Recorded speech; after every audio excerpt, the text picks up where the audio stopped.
Décembre s'installait à Pine Flats sans bruit, tel un voleur. La neige n'était pas tombée depuis des semaines.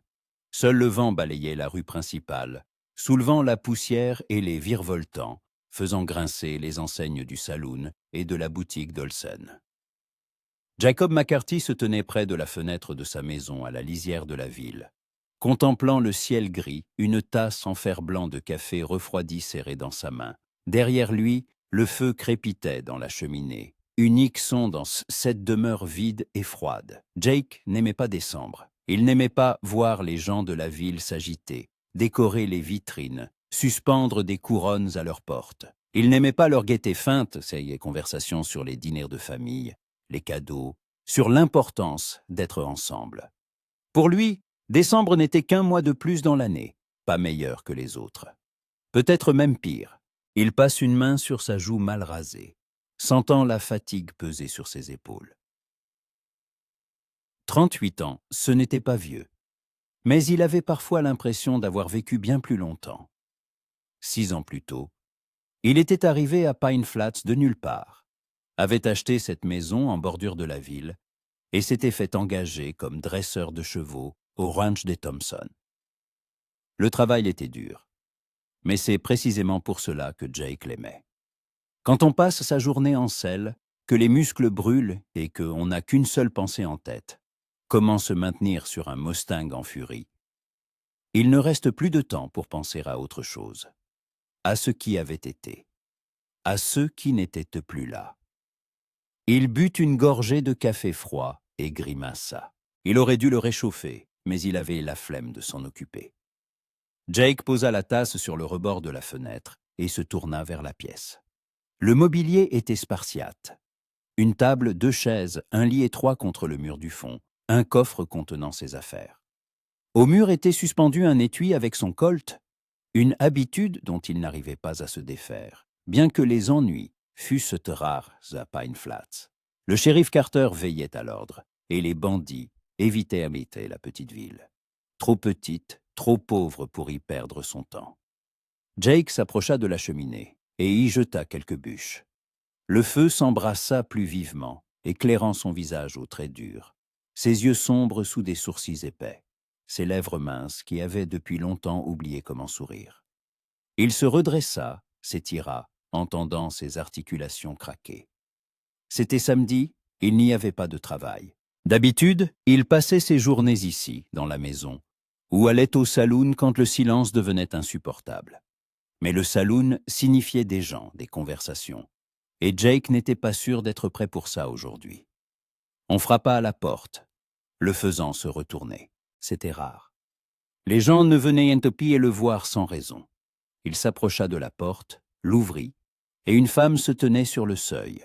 Jeune, environ 25 ans, vêtue d'une simple robe grise et d'un châle de laine sur les épaules. Ses cheveux blonds étaient rassemblés en un chignon soigné sur sa nuque, et son visage, ouvert, aux traits doux et aux grands yeux bleus, rayonnait d'une étrange détermination. « Monsieur McCarthy ?» demanda-t-elle d'une voix basse mais ferme. « C'est moi, » répondit Jake, sans l'inviter à entrer. « Que voulez-vous » La femme ne se laissa pas démonter par son ton froid. Elle tendit la main. « Elsie Webster, je suis la nouvelle institutrice. Je suis arrivé il y a 3 semaines. » Jake ne lui serra pas la main. Il se contenta de la regarder, attendant qu'elle la retire. Elsie baissa lentement la main, mais ne détourna pas le regard. « Je suis venu parce que la ville collecte des dons pour le dîner de Noël destiné à ceux qui sont seuls, dit-elle. Nous voulons organiser une fête à l'église, inviter tous ceux qui n'ont pas de famille à proximité. J'ai pensé que vous voudriez peut-être vous joindre à nous. » Jake eut un petit rire sec sans une once de gaieté. « Ça ne m'intéresse pas. » « Je comprends, » acquiesça Elsie, et sa voix ne trahissait ni déception ni jugement. « Mais si vous changez d'avis, nous serons ravis de vous accueillir. » Le 25 décembre, après le déjeuner. Il s'apprêtait à refermer la porte, mais elle ajouta « Je voulais aussi vous demander quelque chose. Vous travaillez avec les chevaux, n'est-ce pas ? J'ai une vieille jument que M. Olsen m'a prêtée. Elle boite et je ne sais pas quoi faire. Pourriez-vous y jeter un œil ?» Jake resta silencieux, la dévisageant. Elsie Webster, l'institutrice. Une de celles qui croient au bien, au fait, à toutes tous ces balivernes. Il voulait refuser, dire qu'il n'avait pas le temps, mais quelque chose le retint. Peut-être la façon dont elle se tenait sur le seuil, sans peur, sans chercher à plaire, simplement avec une requête. « Où est la jument ?» demanda-t-il enfin. « Derrière l'école, dans le petit enclos, » répondit Elsie, et un éclair de gratitude illumina son visage. « Je peux attendre que vous vous habilliez. » Jake hocha la tête, prit sa veste en cuir et son chapeau sur une chaise. Il referma la porte derrière lui et marcha aux côtés d'Elsie, sur le sentier étroit menant au centre de la ville. Le vent agitait les pans de sa veste, et il remonta son col pour se protéger du froid. Elsie marchait d'un pas assuré, sans chercher à combler le silence par des paroles, et cela plaisait à Jake. La plupart des gens ne supportaient pas le silence, le craignaient, se hâtaient de remplir le vide avec des mots. Mais elle se taisait, et c'était confortable.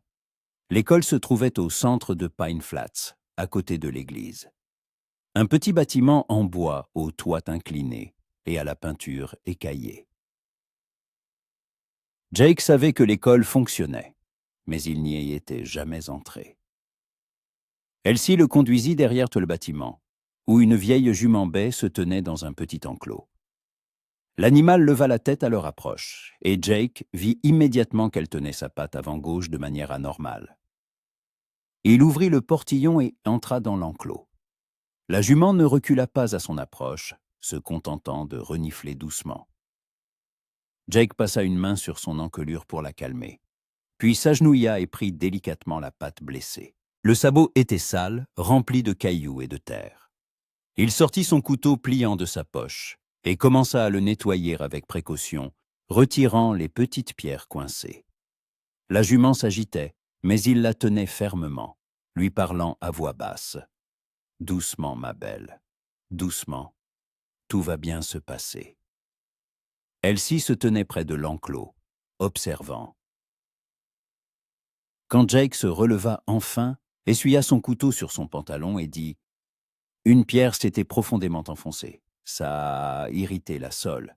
Il faut nettoyer à l'eau tiède et faire un bandage. Ne la faites pas travailler pendant 3 jours. » « Merci, » dit Elsie sincèrement. « Je ne savais pas quoi faire. Monsieur Olsen m'a dit que vous étiez le meilleur avec les chevaux en ville. » Jake haussa les épaules en sortant de l'enclos. « C'est juste mon travail. » Il s'apprêtait à partir, mais Elsie demanda « Vous ne viendrez vraiment pas au dîner de Noël ?»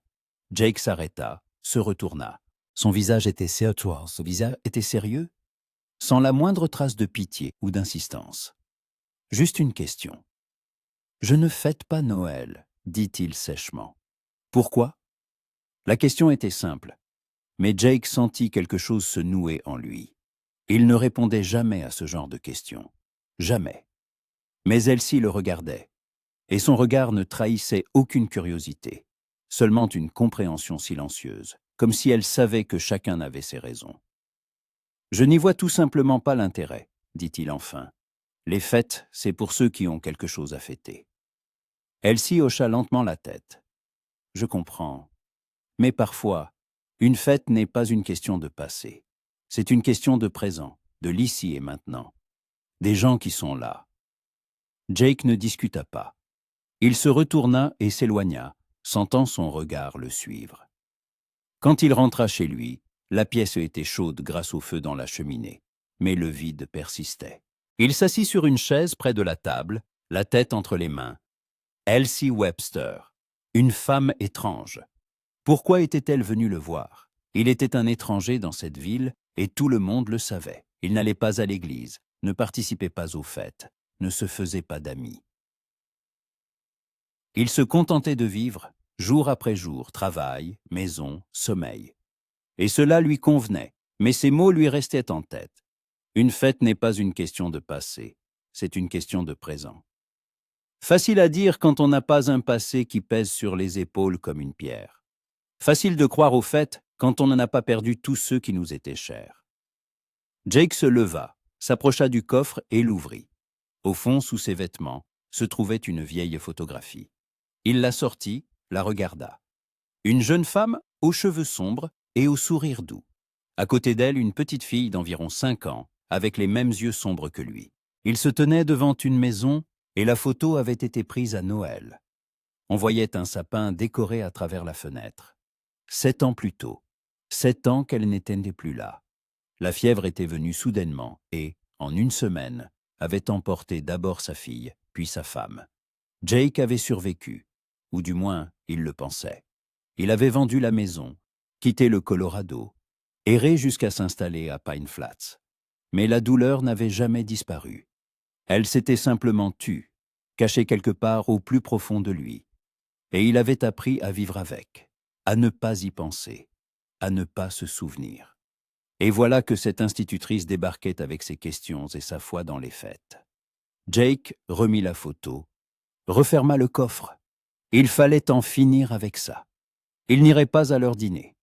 Il ne ferait pas semblant que tout allait bien. Il ne sourirait pas à des inconnus en feignant de s'en soucier. Une semaine passa. Jake travaillait au ranch, rentrait chez lui, entretenait le feu. Le temps s'était dégradé. Des pluies froides avaient commencé, transformant les routes en bourbiers. La ville était devenue plus calme. Les gens sortaient moins. Jake croisa Elsie 1 ou 2 fois. Elle sortait de la boutique avec un panier de provisions. Il rentrait du ranch à cheval. Elle lui adressait un signe de tête, il répondait de même. Pas de mots, pas de nouvelles tentatives pour l'inviter quelque part. Mais un soir, alors qu'il rentrait chez lui, trempé jusqu'aux os après une journée sous la pluie, il vit que la porte de sa maison était entr'ouverte. Jake se figea, portant instinctivement la main à son étui. Les vols étaient entrepris à Pine Flats, mais on ne sait jamais. Il poussa la porte du pied et entra, prêt à faire face à des ennuis. Mais il n'y avait personne à l'intérieur. Seul le feu brûlait dans la cheminée, un feu frais, tout juste allumé, et une odeur. Jake renifla. On avait fait cuire quelque chose. Sur la table se trouvait un panier recouvert d'un torchon. Il s'approcha, souleva le tissu. À l'intérieur, il y avait des brioches fraîchement cuites, encore tièdes, et un pot de miel. Il n'y avait pas de mots. Mais Jake savait qui avait fait ça. Elsie Webster. Elle était entrée, avait allumé le feu, laissé de la nourriture. Juste comme ça, sans rien demander, sans rien attendre. Il s'assit sur une chaise, prit une brioche. Il mordit dedans. Le goût était simple, fait maison, un goût qu'il n'avait pas senti depuis de nombreuses années. Quelque chose remua en lui, quelque chose de désagréable et de chaud à la fois. Il finit la brioche en silence, fixant le feu. Le lendemain, il rencontra Elsie près de l'église. Elle parlait avec le révérend Cole, mais en voyant Jake, elle s'excusa et s'approcha de lui. « Merci pour les brioches », dit-il sèchement. Elsie sourit. C'était la première fois qu'il la voyait vraiment sourire. Et son sourire était lumineux, sans une once de fausseté. « De rien. Je sais ce que c'est de rentrer chez soi par un temps froid et humide. J'ai pensé qu'une cheminée chaude et quelque chose à manger ne serait-ce pas de trop. Maman, comment êtes-vous entrée? » La porte n'était pas verrouillée, répondit-elle simplement. J'ai frappé, mais vous n'étiez pas là. J'ai pensé que ce ne serait pas grave d'entrer un instant. Jake voulut dire que la prochaine fois, il fermerait la porte à clé. Mais les mots restèrent coincés. À la place, il demanda « Pourquoi faites-vous ça ?» Elle s'y pencha la tête, comme pour réfléchir à sa réponse. « Parce que dans cette ville, tout le monde s'entraide. Et parce que je vois que vous êtes seul. Pas dans le mauvais sens du terme, juste seul. Et j'ai pensé que personne ne devrait être complètement seul, surtout en décembre. » Jake se tut. Il ne savait pas quoi répondre. Il ne savait pas comment réagir à ce genre de choses. Elsie n'attendit pas de réponse. Elle hocha simplement la tête et retourna vers l'église, le laissant planté là, dans la rue froide. sentant quelque chose en lui commencer à fondre. Lentement, très lentement. Le soir, alors qu'il était de nouveau assis près de sa cheminée, Jake se dit qu'elle avait peut-être raison. Peut-être que la solitude n'était pas le meilleur remède. Peut-être qu'il s'était caché des gens, de la vie, depuis trop longtemps. Mais il se souvint de la photo dans le coffre, et la chaleur disparut. Non, il n'était pas prêt. Pas maintenant. Peut-être jamais. Mais Elsie Webster ne semblait pas prête à abandonner. La neige arriva enfin à Pine Flats la 2e semaine de décembre. Jake se réveilla tôt, comme toujours, et vit par la fenêtre un voile blanc recouvrant les rues et les toits. Le silence était absolu. Ce silence particulier qui suit la première chute de neige, quand le monde entier semble retenir son souffle. Il enfila ses bottes, jeta sa veste sur ses épaules et sortit sur le porche. La neige crissait sous ses pieds, l'air froid brûlait ses poumons. Jake ferma les yeux, inspirant cette odeur, pure, glaciale, lui rappelant quelque chose de lointain qu'il essayait d'oublier. Au ranch des Thompson, le travail ne diminuait pas en hiver. Il fallait surveiller le bétail, le rassembler près des granges, s'assurer qu'il ne s'éparpille pas dans les plaines enneigées. Jake passa toute la journée en selle, parcourant les pâturages, menant les vaches vers les abris. Le soir, il était transi de froid, ses doigts engourdis malgré les gants, son visage brûlé par le vent. Quand il rentra enfin chez lui, le soleil était déjà couché, et la ville plongeait dans la pénombre. Une autre surprise l'attendait à la maison. Sur le porche se trouvait un petit panier, recouvert d'un tissu à carreaux. Jake le prit et le rentra. Sous le tissu, il y avait un pot en terre cuite contenant un ragoût de viande, encore chaud, et quelques tranches de pain frais. Encore une fois, pas de mots, mais il savait. Elsie Webster. Pour la 2e fois en 2 semaines, elle lui laissait de la nourriture, et cela commençait à le déranger. Non pas que ce fût désagréable, au contraire, c'était trop agréable. Et c'était dangereux. S'habituer à l'attention de quelqu'un signifiait ouvrir une porte qu'il avait verrouillée depuis longtemps. Jake réchauffa le plat et s'assit à table. La viande était tendre, assaisonnée d'herbes. Le pain était moelleux à l'intérieur et croustillant à l'extérieur. Il mangea lentement, essayant de ne pas penser au fait que cette femme lui consacrait son temps, ses provisions. Pourquoi? Que lui voulait-elle? Jake ne croyait pas à l'altruisme. Les gens voulaient à toujours quelque chose. De l'amitié, de la compagnie, du réconfort. Mais que pouvait bien vouloir une jeune institutrice d'un dresseur de chevaux taciturne qui vivait à l'écart de la ville et ne parlait à personne? Le lendemain, Jake décida qu'il était temps de lui parler directement. Il n'aimait pas être redevable. Et ses cadeaux créaient précisément ce sentiment. Après le travail, il se rendit à l'école. Il faisait déjà nuit, mais une lumière brillait aux fenêtres. Jake poussa la porte et entra. À l'intérieur, ça sentait la craie et le bois. Des dessins d'enfants étaient accrochés au mur, et près du tableau se tenait Elsie, effaçant les lettres écrites à la craie. Elle se retourna en entendant la porte grincer, et un sourire, pas large mais sincère, apparut sur son visage. « Monsieur McCarthy, dit-elle en posant le chiffon, qu'est-ce qui vous amène ?» Jake retira son chapeau, le tenant dans ses mains. « Je voulais vous parler, à propos de la nourriture que vous laissez. » Elsie hocha la tête et s'approcha. Elle portait une simple robe marron, ses cheveux toujours en chignon, mais quelques mèches s'étaient échappées et encadraient sous son visage. Elle semblait fatiguée. Une longue journée avec les enfants n'était sans doute pas facile. Mais ses yeux brillaient de la même lumière calme que la première fois. « Il y a un problème avec la nourriture ?» demanda-t-elle. « La nourriture est assez bonne, » répondit Jake. « Mais pourquoi faites-vous ça? Je n'ai rien demandé. Je n'ai pas besoin de charité. » Elsie ne parut pas offensée. Elle le regarda attentivement, comme si elle cherchait la meilleure façon de s'expliquer. « Ce n'est pas de la charité, monsieur McCarthy, c'est juste de l'entraide entre voisins. C'est comme ça à Pine Flats. Quand quelqu'un a quelque chose en trop, il partage. J'avais un surplus de ragoût, et j'ai pensé que vous n'aviez peut-être pas eu le temps de préparer le dîner après une longue journée au ranch. Jake se tut. Il ne savait pas comment répondre à une logique aussi simple. Il n'y avait aucune pitié dans ses mots, aucune tentative de s'immiscer dans sa vie, juste de l'entraide. Mais il n'y était pas habitué. En 6 ans à Pine Flats, il avait appris à se débrouiller sans aide, sans les gens. Il avait appris à être seul, et c'était plus sûr. « Je ne veux pas que vous perdiez votre temps avec moi, » dit-il enfin. « Je ne perds pas mon temps, » rétorqua Elsie doucement. « Je cuisine pour moi, et ce n'est pas difficile de faire un peu plus.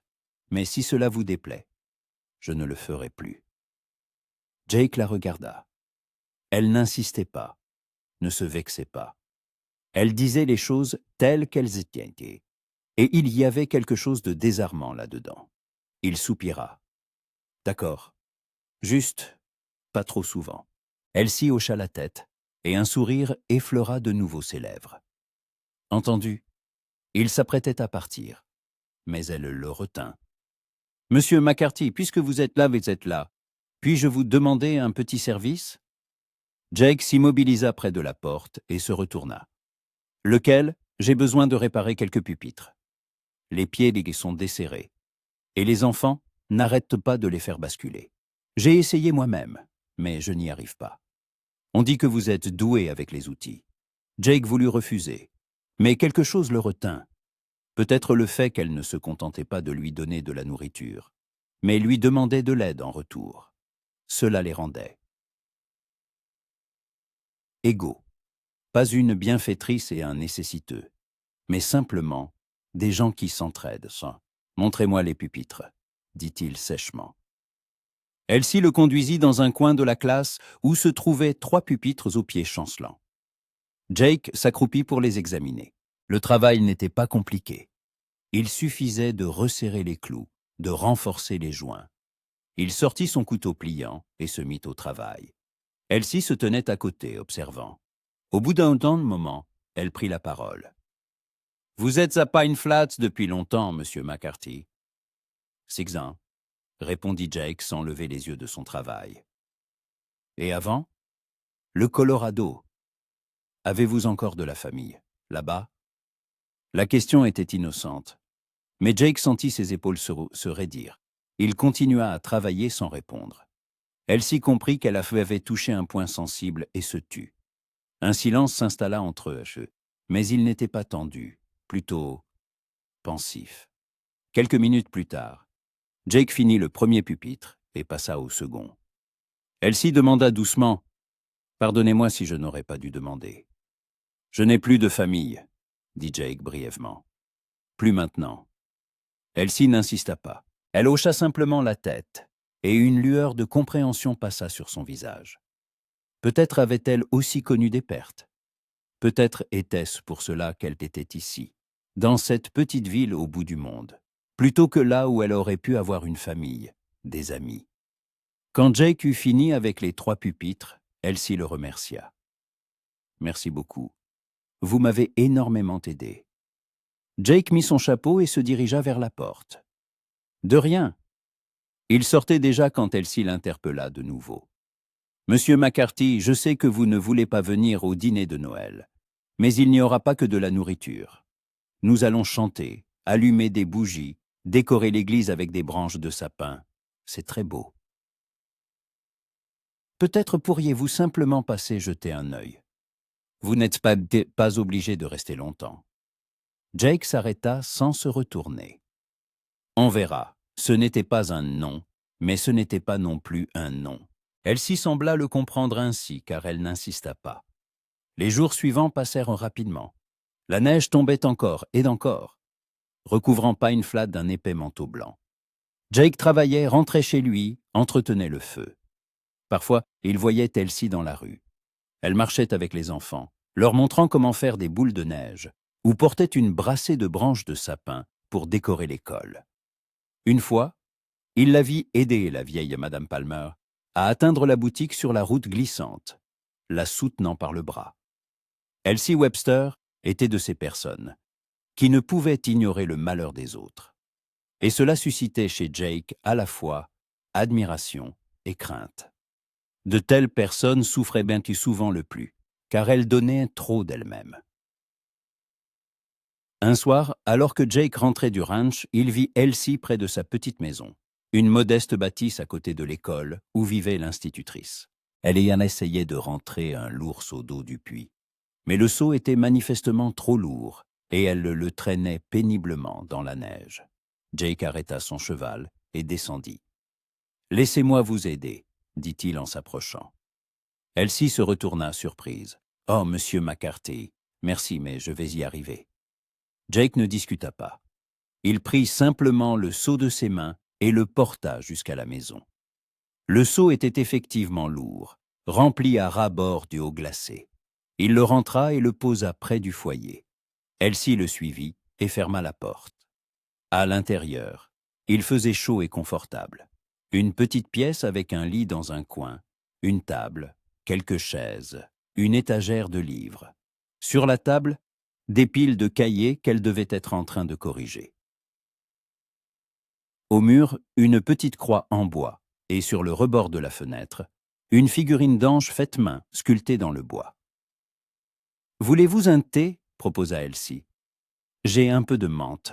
C'est le moins que je puisse faire pour vous remercier. » Jake voulut refuser, mais pour une raison quelconque, il hocha la tête. Peut-être parce qu'il faisait froid dehors et chaud à l'intérieur, ou peut-être par curiosité. La curiosité d'en savoir plus sur cette femme étrange, qui ne craignait pas sa mauvaise humeur et continuait d'essayer de l'atteindre. Elsie prépara le thé, en versa dans 2 tasses en fer blanc et lui en tendit une. Jake s'assit sur une chaise près de la table, tenant la tasse entre ses mains, savourant sa chaleur. Elsie s'assit en face de lui et but une gorgée. « Vous aimez votre travail ?» demanda-t-elle doucement.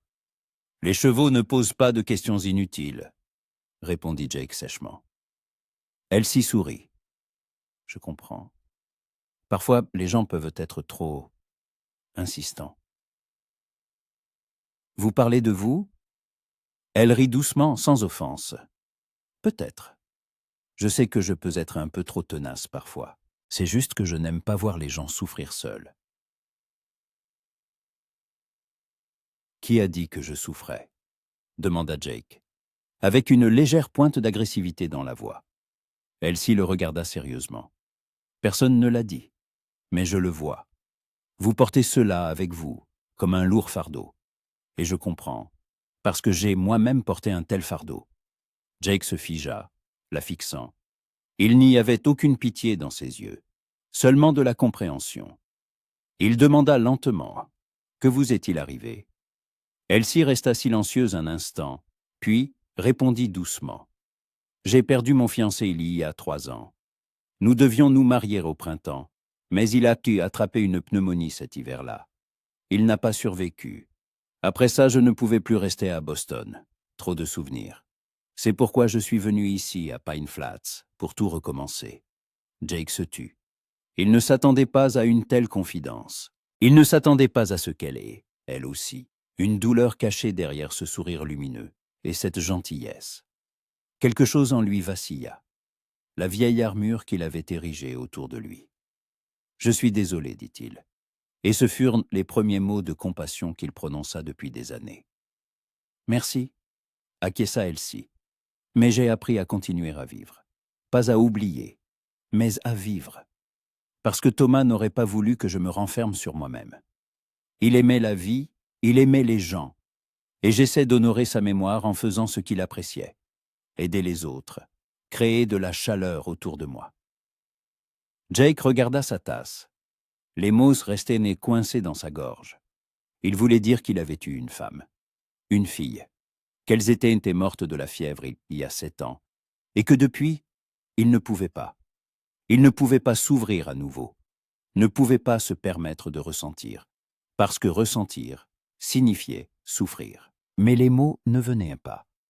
Au lieu de cela, il hocha simplement la tête, finit son thé et se leva.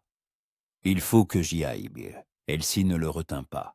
Elle le raccompagna jusqu'à la porte et dit doucement « Merci de m'avoir aidé avec l'eau et merci de m'avoir écouté. » Jake mit son chapeau et sortit dans la nuit froide.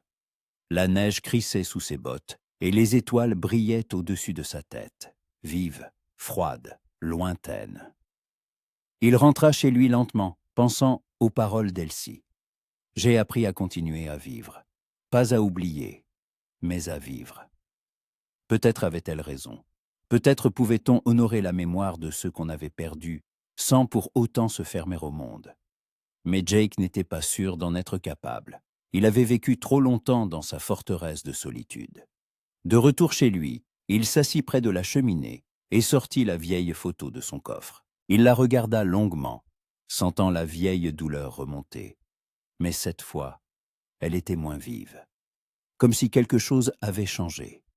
Comme si la conversation avec Elsie avait entrouvert une porte qu'il avait maintenue fermée si longtemps. Le lendemain, c'était samedi, et Jake décida de faire quelque chose qu'il n'avait pas fait depuis très longtemps. Il se rendit à la boutique d'Olsen et acheta un bon morceau de savon et une nouvelle chemise.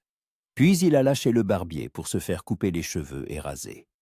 Quand il se regarda dans le miroir, il se reconnut à peine. Sans sa barbe épaisse, avec des cheveux bien coiffés, il avait l'air plus jeune, plus humain. Le soir, il croisa de nouveau Elsie. Elle sortait de l'église où elle avait aidé à décorer l'autel pour Noël. Elle le vit, s'arrêta, et la surprise se peignit sur son visage. « Monsieur McCarthy, vous avez l'air différent. » Jake haussa les épaules, se sentant mal à l'aise. « J'ai décidé qu'il était temps de me remettre en ordre. » Elsie sourit, et il y avait dans son sourire quelque chose de chaleureux, presque joyeux. « Ça vous va bien. Vous devriez le faire plus souvent. » Il se tenait quand elle là dans la rue enneigée, et soudain, Jake s'entendit dire « À propos du dîner de Noël, je passerai peut-être, pas longtemps. » Elsie ne sauta pas de joie, ne le remercia pas avec effusion. Elle hocha simplement la tête, le regardant dans les yeux. « Je serais heureuse de vous y voir, monsieur McCarthy. » Quand ils se séparèrent, Jake sentit quelque chose d'étrange dans sa poitrine, une sensation légère, presque oubliée, de l'espoir. Il n'était pas sûr de faire le bon choix en s'ouvrant à nouveau. Mais pour la première fois depuis des années, il voulait essayer. Noël approchait et Pine Flats se transformait. Les habitants décoraient leurs maisons de branches de sapin, suspendaient des couronnes de houx à leurs portes. Et le soir, des bougies scintillaient aux fenêtres. La boutique d'Olsen était plus animée que d'habitude. Les gens achetaient de la farine, du sucre, des épices pour les pâtisseries de Noël, des tissus pour les cadeaux. Une odeur de cannelle et de pain flottait dans l'air, et dans les rues, les enfants chantaient les cantiques qu'Elsie leur avait appris à l'école. Jake observait tout cela de loin, comme d'habitude. Mais quelque chose avait changé. Auparavant, il regardait l'agitation des fêtes avec indifférence, parfois avec irritation. Maintenant, il se surprenait à remarquer les détails. Le vieux Thompson sculptant des jouets en bois pour ses petits-enfants, Madame Palmer préparant des tartes et les distribuant à ses voisins, le révérend Cole décorant l'église de rubans rouges. Et chaque fois qu'il voyait Elsie, portant une brassée de branches, aidant les enfants à faire un bonhomme de neige, apportant un panier de nourriture à une personne dans le besoin, quelque chose en lui fondait doucement. Quelques jours s'étaient écoulés depuis leur conversation chez Elsie, et Jake se rendit compte qu'il pensait à elle trop souvent. Cela l'inquiétait. Il avait l'habitude de garder ses distances, de ne laisser personne s'approcher. Mais Elsie semblait s'infiltrer à travers ses défenses, non par la force, mais par une douce persistance, une gentillesse qui n'exigeait rien en retour. Et le plus étrange, c'est qu'il ne voulait pas que cela cesse. Pour la première fois depuis des années, il ne se sentait pas si seul. Un matin, alors que Jake rentrait du ranch plus tôt que d'habitude, le vieux Thompson avait libéré ses employés pour qu'ils puissent se préparer pour la fête. Il vit Elsie près de l'église. Elle se tenait sur une échelle, essayant d'accrocher une couronne au-dessus de la porte d'entrée. Mais l'échelle vacillait sur les marches inégales, et Elsie se tenait en équilibre, tenant la couronne d'une main et s'agrippant au chambranle de la porte de l'autre. Jake descendit aussitôt de cheval, l'attacha à un poteau et s'approcha. « Laissez-moi vous aider, » dit-il en maintenant l'échelle. Elsie se retourna et sourit. « Monsieur McCarthy, vous tombez à pic. Cette échelle refuse de tenir droite. » Jake tint fermement l'échelle pendant qu'Elsie fixait la couronne. Quand elle descendit, ils contemplèrent ensemble le résultat. La couronne était simple mais jolie. Des branches de sapin entrelacées de baies de houx rouge vif, avec un nœud rouge en tissu grossier au milieu. « C'est réussi, » dit Jake, et c'était vrai. « Merci, » dit Elsie en regardant la couronne avec satisfaction. Les enfants sont aidés à la faire. Chacun a apporté quelque chose, une branche, un ruban. Ils se sont tellement appliqués. Jake hocha la tête. Il l'avait vu travailler avec les enfants, avec patience, avec amour. À Pine Flats, avant elle, les instituteurs changeaient chaque année, car la vie dans une petite ville était dure et le salaire modeste. Mais Elsie, elle, semblait avoir l'intention de rester. Elle avait pris racine ici. « Avez-vous des projets pour aujourd'hui » demanda soudain Elsie, avec une légère hésitation dans la voix, comme si elle n'était pas sûre de devoir poser la question. Jake haussa les épaules. « Aucun.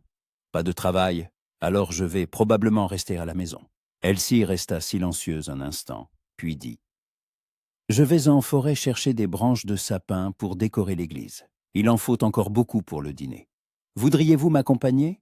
C'est lourd à porter seul, et il y a beaucoup de neige dans les bois. » Jake voulut refuser, une vieille habitude. Mais il la regarda, ce visage ouvert, cet espoir dans ses yeux, et s'entendit dire « D'accord, il faut juste que je passe chez moi prendre une hache. » Elle s'y sourit, un sourire large, sincère, et Jake sentit une chaleur dans sa poitrine. Une demi-heure plus tard, ils marchaient ensemble sur un sentier étroit, menant à la forêt de pins sur les collines derrière la ville. Jake portait la hache sur son épaule, Elsie un panier en osier. La neige était profonde sous leurs pieds, et ils avançaient lentement, laissant une chaîne de traces derrière eux. La forêt était silencieuse. Seul le vent bruissait dans la cime des arbres, et parfois, la neige tombait des branches en paquets moelleux. Le soleil perçait à travers les nuages, jetant des reflets argentés sur la neige. Elsie marchait à ses côtés, et il se taisait. Mais c'était un silence agréable, rempli de paix. Jake ne ressentait pas le besoin de parler, et Elsie non plus, apparemment. Ils marchaient simplement, respirant l'air glacial, écoutant le silence de la forêt. Quand ils atteignirent une dense plantation de sapins, Elsie s'arrêta. « C'est ici, il faut prendre les branches du bas pour ne pas abîmer les arbres. » Jake hocha la tête et s'approcha du sapin le plus proche. Il coupa quelques branches, avec soin pour ne pas blesser l'arbre, et les tendit à Elsie. Elle les rangea dans le panier, qui se remplit bientôt de branches vertes et odorantes. Quand ils eurent fini, Jake prit le panier. Il était lourd, mais il le portait avec une aisance habituée. Elsie marchait à côté de lui, s'arrêtant parfois pour regarder la forêt, le ciel. « C'est magnifique ici, » dit-elle doucement. « J'aime l'hiver. Tout est si calme, si pur. » Jake la regarda. Ses joues étaient roses de froid, ses yeux brillaient. Elle avait l'air heureuse, simplement heureuse de marcher dans la forêt, de respirer l'air glacial, de ramasser des branches pour l'église. Une joie si simple que Jake avait oubliée depuis longtemps. « Boston ne vous manque pas ?» demanda-t-il soudain. Elsie réfléchit, puis répondit « Parfois, certaines choses me manquent. Le théâtre, la bibliothèque, le bruit d'une grande ville. Mais ici, il y a quelque chose qui n'est pas là-bas. Ici, les gens sont authentiques. Pas de masque, pas de faux semblants. Si quelqu'un va mal, il ne le cache pas derrière un sourire. S'il va bien, il se réjouit ouvertement. Et ça, c'est précieux. » Jake se tut. Ces mots avaient touché quelque chose en lui. Peut-être avait-elle raison. Peut-être que dans cette petite ville au bout du monde, il y avait plus d'authenticité que dans les grandes villes, avec leur éclat et leur agitation. Quand ils retournèrent à Pine Flat, le soleil déclinait déjà. Jake aida Elsie à porter les branches à l'église, où le révérend Cole et quelques femmes de la ville décoraient l'autel et les bancs. Ils remercièrent Jake qui sortit dans la rue, se sentant fatigué, mais d'une fatigue agréable. Elsie le rattrapa à la porte. « Merci de m'avoir aidé. Seul, je n'y serais pas arrivé. »« De rien, » répondit Jake. Elsie resta silencieuse un instant, puis demanda « Vous viendrez vraiment au dîner, le 25 ?» Jake la regarda. Il n'y avait aucune pression dans ses yeux, aucune exigence, juste une question. Et il hocha la tête. « Je viendrai. » Elsie sourit, et il y avait tant de chaleur dans son sourire que Jake sentit quelque chose se serrer dans sa poitrine. Les jours suivants, ils se virent mettre plus souvent. Jake venait à l'école, réparait une porte cassée, puis une fenêtre qui ne fermait plus. Elsie lui apportait du café, et ils parlaient de petites choses, de la ville, du travail. Jake se rendit compte qu'il aimait parler avec elle. Elle ne posait pas de questions inutiles, ne cherchait pas à sonder son âme, mais sa présence était réconfortante. Comme si à ses côtés, on pouvait être soi-même, sans faux semblant, sans se cacher. Un soir, 3 jours avant Noël, Jake était assis chez lui près de la cheminée quand on frappa à la porte. Il ouvrit et vit Elsie sur le seuil, un petit paquet à la main. Elle avait l'air agitée, les joues roses de froid. « Pardon de venir si tard, » dit-elle. « Je voulais juste vous donner ça. » Elle lui tendit le paquet. Jake le prit et le déballa. À l'intérieur se trouvait un bonnet en laine, chaud, tricoté à la main, de couleur bleu foncé, simple, mais de bonne qualité. « Je l'ai tricoté moi-même, » dit Elsie doucement. « J'ai remarqué que vous n'aviez pas de bonnet, et les hivers sont froids ici. J'ai pensé qu'il vous serait utile. » Jake regarda le bonnet, ne sachant que dire. Personne ne lui avait offert de cadeau depuis des années. Personne ne s'était soucié de savoir s'il avait froid, s'il avait besoin de quelque chose. Et cette femme lui avait tricoté un bonnet de ses propres mains, y avait consacré du temps, des efforts. « Merci, » dit-il d'une voix rauque. « C'est... merci. » Elsie sourit. « De rien. Joyeux Noël, monsieur McCarthy. » Elle s'apprêtait à partir, mais Jake la retint. « Attendez, entrez. Il fait froid dehors. Prenez un thé avant de repartir. » Elsie hésita un instant, puis hocha la tête. Elle entra, et Jake referma la porte. Il mit de l'eau à chauffer, tandis qu'Elsie se tenait près de la cheminée, se réchauffant les mains. Son regard parcourut la pièce, le mobilier spartiate, les murs nus. Jake se sentit soudain mal à l'aise. Sa maison était si vide, sans vie, pas même une maison, juste un endroit où il dormait et mangeait. « Il fait chaud chez vous, » dit Elsie doucement, « et c'est confortable. Parfois, la simplicité est ce qu'il y a de mieux. » Jake versa le thé et lui tendit une tasse. Ils s'assirent à table, et Elsie but une gorgée, fermant les yeux de plaisir. Jake la regardait, et soudain, il voulut lui dire quelque chose d'important, quelque chose qu'il gardait en lui depuis des années. « J'avais une famille, » dit-il soudain, la voix rauque, « une femme et une fille. Elles sont mortes il y a 7 ans. De la fièvre. » Elsie se figea, la tasse suspendue à mi-chemin de ses lèvres. Elle la reposa lentement sur la table et regarda Jake. Il n'y avait aucune pitié dans ses yeux, seulement une compréhension silencieuse et profonde. « Je suis vraiment désolée, » dit-elle doucement. Jake hocha la tête. « Je ne pouvais pas rester là où nous vivions. Tout me les rappelait. Alors je suis parti, j'ai erré jusqu'à m'installer ici. Je pensais que si j'étais seul, ce serait plus facile, que si je ne m'attachais à personne, je ne ressentirais plus cette douleur. » Elle s'y tendit la main sur la table et toucha la sienne. Son contact était léger, chaud, je comprends.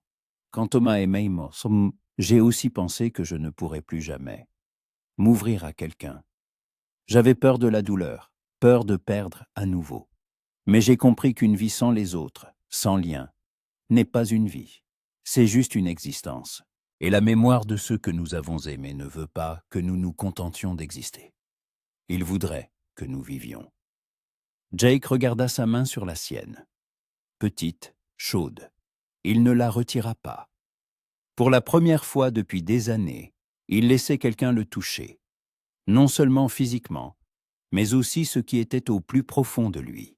« Comment s'appelait votre femme » demanda Elsie doucement. « Anna » répondit Jake. « Et ma fille, Lizzie, elle avait 5 ans. » Elsie hocha la tête. « De jolis noms. Elle serait fière de vous, monsieur McCarthy. De la façon dont vous vous en sortez, dont vous continuez à vivre. » Jake eut un sourire amer. « Je ne suis pas sûr de m'en sortir. J'avance, c'est tout. Jour après jour. » « C'est ça, s'en sortir, » dit Elsie. « C'est ça, la force. » Ils restèrent assis en silence, buvant leur thé. Le feu crépitait dans la cheminée, jetant une douce lumière sur les murs. Jake sentait quelque chose en lui s'ouvrir, comme si de vieilles chaînes se relâchaient lentement. Elsie n'essayait pas de le consoler avec des mots vides, ne disait pas que le temps guérit tout, que tout irait bien. Elle était simplement là, à ses côtés, lui tenant la main, et cela suffisait. Quand elle partit, tard dans la soirée, Jake la raccompagna jusqu'à la porte. Elsie se retourna sur le seuil. « Merci de m'avoir raconté. Je sais que ce n'était pas facile. » Jake hocha la tête. « Merci de m'avoir écouté. » Elsie sourit, et il y avait quelque chose de nouveau dans son sourire. Une proximité, une compréhension, un lien. Puis elle s'éloigna dans la nuit, et Jake resta sur le seuil, la regardant disparaître dans l'obscurité. De retour à l'intérieur, il mit le nouveau bonnet. Il était chaud, doux, et sentait quelque chose de familier, de réconfortant. Cette nuit-là, Jake dormit paisiblement pour la première fois depuis des années. Pas de cauchemar, pas de souvenirs torturants. Il dormit simplement, et à son réveil, il ressentit quelque chose d'inhabituel, une légèreté, comme si le fardeau qu'il portait depuis toutes ces années s'était un peu allégé. Le 23 décembre, Jake se rendit à la boutique d'Olsen. Il déambula longuement entre les étagères, examinant les marchandises. Finalement, il choisit un petit morceau de joli tissu bleu, de quoi faire un foulard ou un châle. Olsen enveloppa le tissu dans du papier, et Jake cacha le paquet dans sa veste. Il n'était pas sûr de faire le bon choix, mais il voulait remercier Elsie pour le bonnet, pour son attention, pour lui avoir redonné de l'espoir. Le soir, il frappa à la porte de sa petite maison. Elsie ouvrit, surprise. « Monsieur McCarthy ?»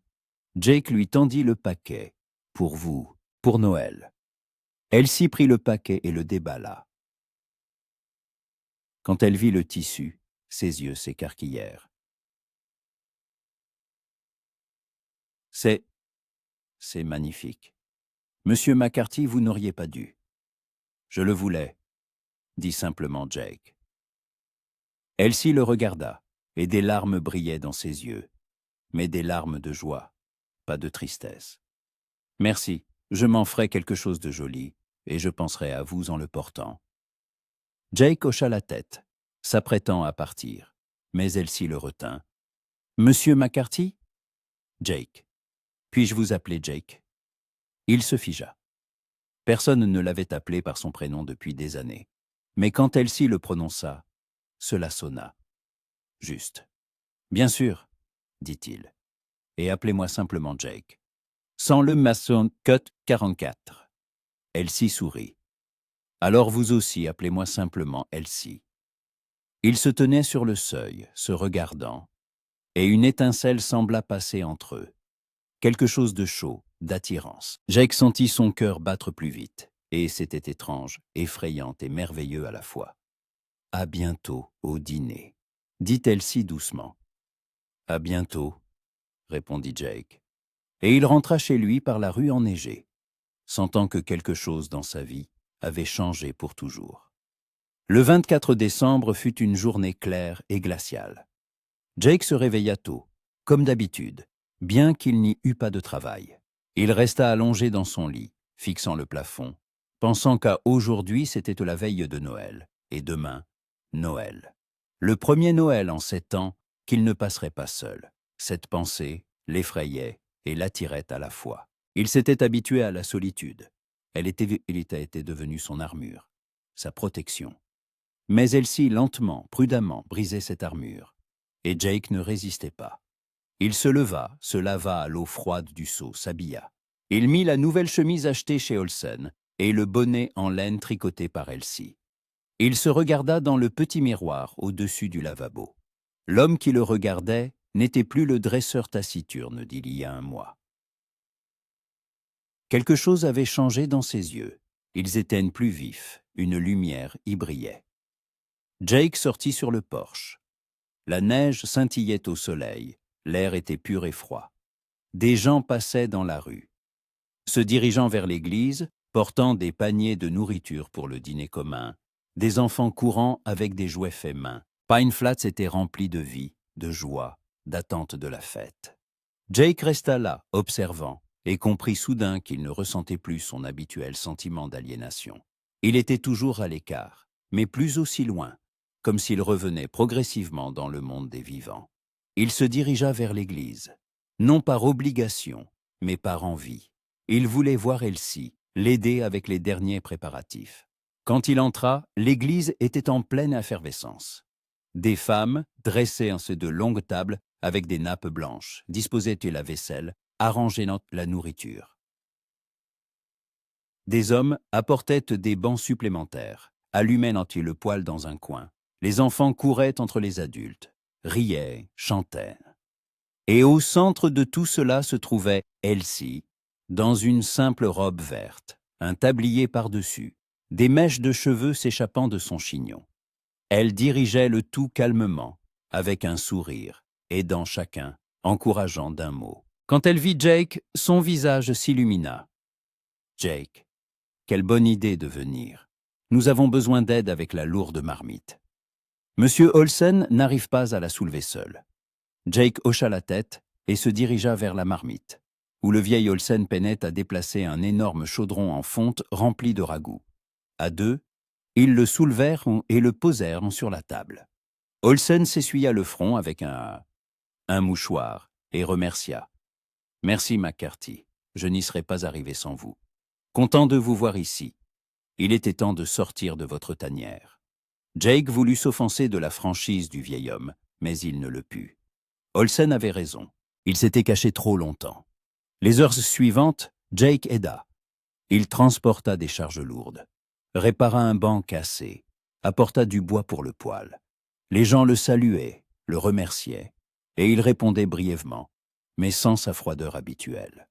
Elsie apparaissait de temps en temps à ses côtés, lui demandant de l'aide, lui souriant. Et chaque fois que leurs regards se croisèrent, Jake ressentait cette chaleur dans sa poitrine. Inhabituelle, effrayante, mais si vivante. À midi, tous les préparatifs étaient terminés. Le révérend Cole annonça que le dîner de fête commencerait à 6 heures du soir, après un court office. Les gens rentrèrent chez eux pour se reposer et se changer. Jake s'apprêtait également à partir, mais Elsie le retint à la porte de l'église. Jake attendait 1 minute. Il s'arrêta et se retourna. Elsie avait l'air fatiguée, mais heureuse. Elle s'approcha et le regarda sérieusement. « Merci d'avoir aidé aujourd'hui, et merci d'être venu. Je sais que ce n'est pas facile pour vous. » Jake haussa les épaules. « J'avais promis. »« Ce n'est pas une question de promesse, » dit Elsie doucement. « C'est le fait que vous vous ouvrez à nouveau. Et cela demande du courage. » Jake se tut. Il ne savait pas quoi répondre. Elsie tendit la main et toucha sa manche. « On se voit ce soir ?»« On se voit ce soir, » acquiesça Jake. En rentrant chez lui, il pensait à ces paroles. Du courage. Il n'avait jamais vu les choses sous cet angle. Il lui semblait que se cacher de la douleur de la vie était une façon de survivre. Mais peut-être que le vrai courage consistait à s'ouvrir à nouveau, à risquer de ressentir, même en sachant que cela pouvait faire mal. Chez lui, Jake se rasa de nouveau, enfila une chemise propre, cira ses bottes. Il n'avait pas fait cela depuis des années. Se préparer pour un événement, essayer d'avoir meilleure apparence. Mais aujourd'hui, il le voulait. Il voulait qu'Elsie le voie non seulement comme un dresseur taciturne, mais comme un homme qui essayait de revenir à la vie. À 6 heures, il était de retour à l'église. Des dizaines de bougies brûlaient à l'intérieur, leur douce lumière se reflétant sur les nappes blanches et créant une atmosphère chaleureuse et accueillante. Les tables croulaient sous la nourriture. Dinde rôtie, ragoût de viande, pommes de terre, légumes, pain frais, tartes aux pommes et à la citrouille. Les odeurs se mélangeaient, créant un parfum de fête. Les gens arrivaient, vêtus de leurs plus beaux habits, les enfants couraient et riaient. Jake trouva une place au bout d'un des bancs. Madame Palmer s'assit à côté de lui avec son petit-fils, et en face, la famille Thompson. Tout le monde était amical, bavardait, échangeait des nouvelles. Jack écoutait, répondant parfois aux questions. Le vieux Thompson lui tapa sur l'épaule. « Content que tu te joignes enfin à nous, McCarthy. » Il était temps. Jake hocha la tête. Thompson était un homme bon, un employeur juste. Jake le respectait. Le révérend Cole se leva en bout de table, levant les mains pour demander le silence. Quand tout le monde se tut, il prononça une courte prière de gratitude sur la famille, sur l'espoir. Jake écoutait, et les mots pénétraient profondément en lui. Même dans l'obscurité, il y a toujours une lumière. Même dans la solitude, il y a toujours une chance de trouver un lien. Même dans la douleur, il y a toujours l'espoir de guérir. Les mots étaient simples, mais ils résonnaient avec quelque chose en lui. Après la prière, le dîner commença. Les gens mangeaient, parlaient, riaient. Les enfants chantaient les cantiques qu'Elsie leur avait appris. L'atmosphère était chaleureuse, joyeuse, vivante. Jack était assis, mangeant lentement, observant. Elsie était à une autre table, aidant à servir les personnes âgées, parlant aux enfants, souriant à chacun. Elle était au cœur de cette fête, son âme. Et Jake comprit qu'il tombait amoureux d'elle. Cela l'effrayait, mais il ne voulait plus fuir ce sentiment. Après le dîner, les gens commencèrent à partir. Certains restèrent pour aider à ranger. D'autres rentrèrent chez eux. Il y aurait un autre office le lendemain matin. Jake aida à débarrasser les tables, à laver la vaisselle. Quand la plupart des gens furent partis, il ne restait plus que lui, Elsie, le révérend Cole et quelques femmes. Ils éteignirent la plupart des bougies, n'en laissant que quelques-unes près de l'autel. La douce lumière créait une atmosphère intime. Elsie s'approcha de Jake alors qu'il s'essuyait les mains sur une serviette. « Venez avec moi. Je veux vous montrer quelque chose. » Jake la suivit. Ils sortirent de l'église et marchèrent dans la rue enneigée. C'était calme, froid. Les étoiles brillaient au-dessus de leur tête. Elsie le conduisit jusqu'à sa petite maison. Arrivée là, elle sortit une clé et ouvrit la porte. « Entrez, je vous en prie. » Jake entra. À l'intérieur, il faisait chaud, le feu brûlait dans la cheminée. Sur la table, 2 tasses et une théière. Elsie retira son châle et le suspendit à un crochet. « Asseyez-vous. J'ai préparé du thé. » Jake s'assit. La regardant verser le thé. Ses mouvements étaient fluides, assurés. Quand elle lui tendit une tasse, leurs doigts se frôlèrent, et Jake sentit une décharge électrique à ce contact. Ils burent leur thé en silence. Puis Elsie dit doucement, « Je voulais vous dire quelque chose, Jake. Ces quelques semaines où nous nous sommes connus ont été spéciales pour moi. Je ne m'attendais pas à rencontrer ici quelqu'un qui comprendrait ma douleur, ma perte. Mais vous comprenez. Et cela signifie plus que vous ne le pensez. » Jake la regarda, une boule dans la gorge. Il voulait dire qu'elle aussi signifiait plus pour lui qu'il ne l'aurait cru. Qu'elle l'avait ramené à la vie, alors qu'il pensait que c'était impossible. mais les mots ne venaient pas. Au lieu de cela, il hocha simplement la tête, et Elsie comprit. Elle comprenait toujours. « J'ai fait quelque chose pour vous, » dit Elsie en se levant. Elle s'approcha de la commode et en sortit un petit paquet. « Ça peut paraître stupide, mais je voulais faire quelque chose de spécial. » Elle lui tendit le paquet. Jake le déballa et se figea. À l'intérieur se trouvaient 2 chaussettes de Noël, longues, en laine, tricotées à la main. L'une était bleu foncé, l'autre gris clair, et sur chacune, brodés de fil blanc, des noms. Sur la bleue, Jake. Sur la grise, Elsie. Jake ne pouvait détacher son regard des chaussettes. C'était une vieille tradition de Noël. Suspendre des chaussettes à la cheminée pour que le Père Noël les remplisse de cadeaux. Une tradition qu'il avait partagée avec sa famille il y a longtemps. Anna suspendait toujours 3 chaussettes, les remplissant de petites surprises. Des bonbons, des noix, des jouets en bois pour Lizzie. Il n'avait pas vu de chaussettes de Noël depuis 7 ans. Elsie commença-t-il, mais sa voix se brisa. Elsie s'approcha, s'agenouillant devant lui. « Je sais que cela peut être douloureux pour vous, mais je voulais créer une nouvelle tradition. Pour nous, si vous le voulez, bien sûr. Je voulais vous montrer que vous n'êtes pas seul, que quelqu'un pense à vous, veut faire partie de votre vie. » Jake la regarda, et quelque chose en lui se brisa. Toute la douleur, tout le chagrin qu'il avait gardé en lui pendant 7 ans jaillit. Il se couvrit le visage de ses mains, et ses épaules se mirent à trembler. Il n'avait pas pleuré depuis le jour où il avait enterré Anna et Lizzie. Il ne se l'était pas permis, mais maintenant, il ne pouvait plus s'arrêter. Elsie le prit dans ses bras, pressant sa tête contre son épaule. Elle ne disait rien, le tenait simplement, lui caressant le dos, le laissant pleurer. Et Jake pleura, pour sa famille perdue, pour les années perdues, pour la douleur qu'il avait portée si longtemps. Mais il pleurait aussi de soulagement, car enfin, il pouvait lâcher prise, se permettre de ressentir, sachant qu'il y avait quelqu'un à ses côtés qui ne le jugerait pas, ne se détournerait pas. Quand les larmes se tarirent enfin, Jake releva la tête. Son visage était mouillé, ses yeux rouges. Elsie le regardait avec une telle tendresse, un tel amour, que son cœur se serra. « Pardon, » dit-il d'une voix rauque. « Il n'y a pas à demander pardon, » répondit Elsie doucement.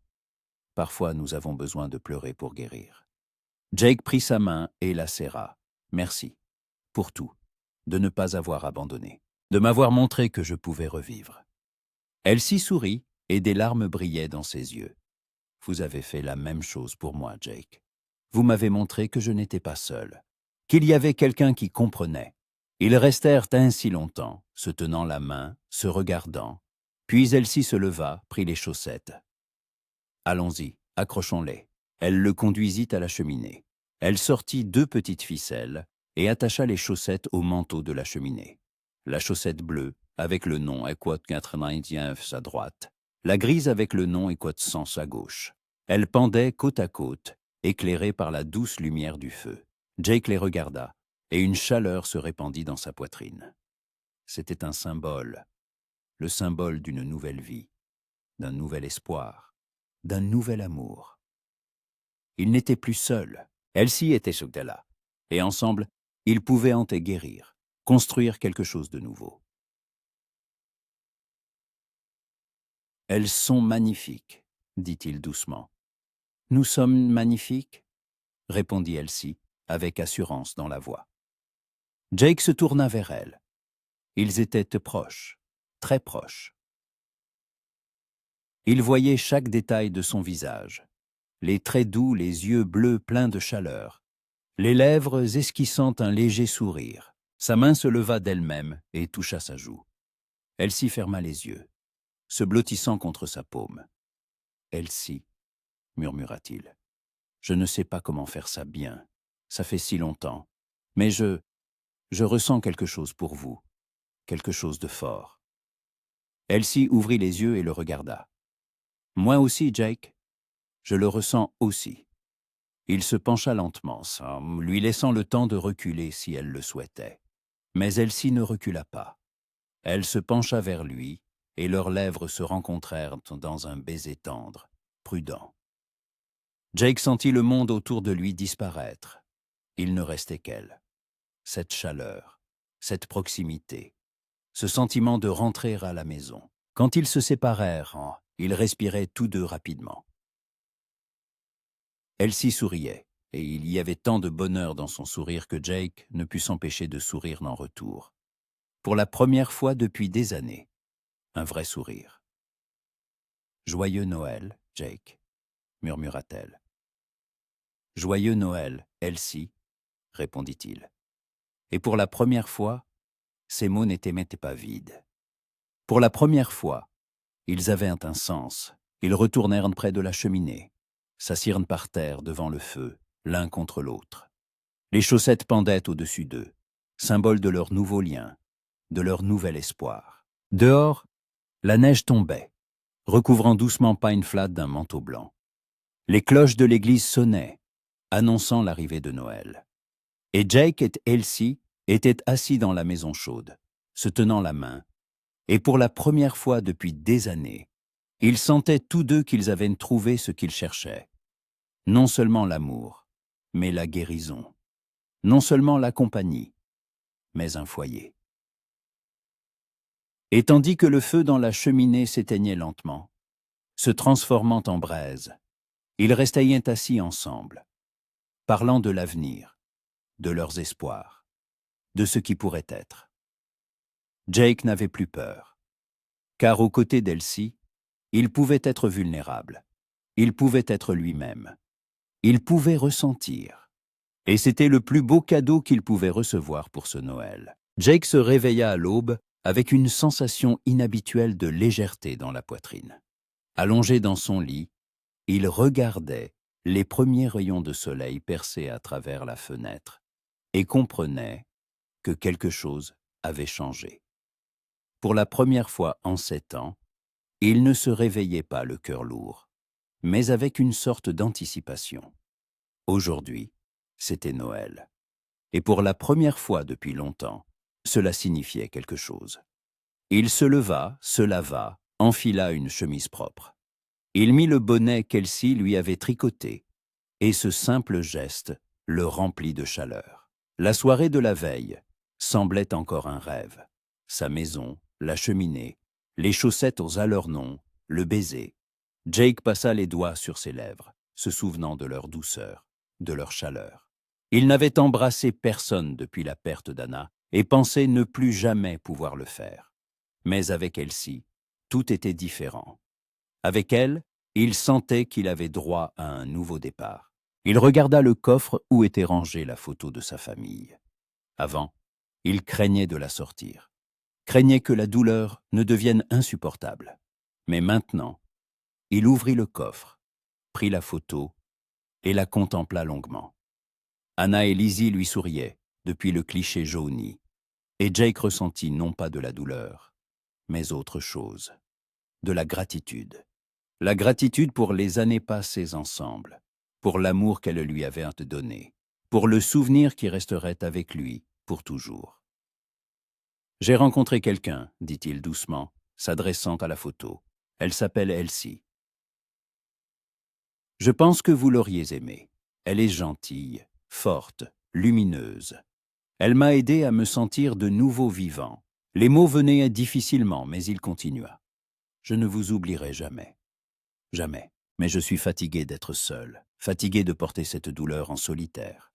Je pense que vous auriez voulu que je sois heureux, que je vive. » Jake posa la photo sur l'étagère au-dessus de la cheminée, non pas cachée dans le coffre, mais bien en vue, pour qu'elle fasse partie de sa maison, de sa vie, non pas comme des fantômes du passé, mais comme un souvenir qu'il honorait.